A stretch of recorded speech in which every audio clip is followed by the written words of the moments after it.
नाज़िन बिरोई शेख तकरार जूं ॻाल्हियूं थी गुज़रियूं आहिनि, जंहिं दौरान अॻूणे सूबाई वज़ीर मक़बूल अहमद शेख ऐं MP इम्तियाज़ अहमद शेख तरफ़ां चिणगी मक़ाम वारे शेखनि खां क़त्ल मामले ते लातालगी ज़ाहिर करे छॾी आहे। उन सिलसिले में जावेद राउ जो अहम ख़बर खां आगाह कयो आहे त शिकारपुर में 7 साल अॻु क़त्ल कयल नौजवान बाबू बिरोई वारे वाक़िए बाबति मक़तूल जे वारिसनि इल्ज़ाम हेठि आयल शेख भाइरनि जूं ॻाल्हियूं थी गुज़रियूं आहिनि। नाज़िन खे ॿुधाईंदासीं त धुरियुनि जूं ॻाल्हियूं जागण भरिसां ॻोठ अल्ताफ़ भयो में थियूं आहिनि, जंहिं में मक़तूल धुर तरफ़ां अली अनवर बिरोई, शाहज़मान ख़ान बिरोई ऐं ॿियनि चङनि मुड़सनि शिरकत कई। जॾहिं त इल्ज़ाम हेठि आयल अॻूणो सूबाई वज़ीर मक़बूल अहमद शेख ऐं MP इम्तियाज़ अहमद शेख बि शरीक थियो।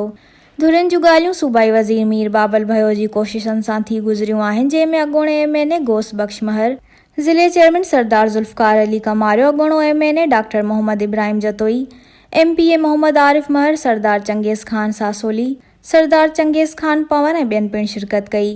उन मौक़े ते धुरियुनि जा बयान ॿुधण बैदि इल्ज़ाम हेठि आयल शेख भाइरनि तरफ़ां बाबू बिरोई जे क़त्ल बाबति नियत पत ॾियण ऐं वाक़िए में मुलविस न हुजण तोड़े क़त्ल मामले में चिणगी मक़ाम वारनि जी का बि मदद न करण लाइ साख खणण जी हामी भरी, जंहिं ते बिरोई धुर तरफ़ां एतमाद कंदे खेनि साख न ॾिनी ऐं धुरियूं ठही वयूं। अहिड़ी सूरतहाल बाद खेनि भाकुर पाराए खीर खंड कयो।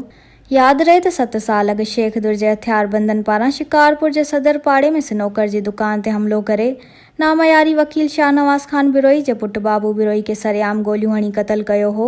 जंहिं केस में शेख भाइरनि ऐं म्यूनिसिपल कमेटी शिकारपुर जे चेयरमैन फयाज़ महमूद शेख तोड़े चिणगी मक़ाम जे शेखनि खे जवाबदार ॼाणायो हो।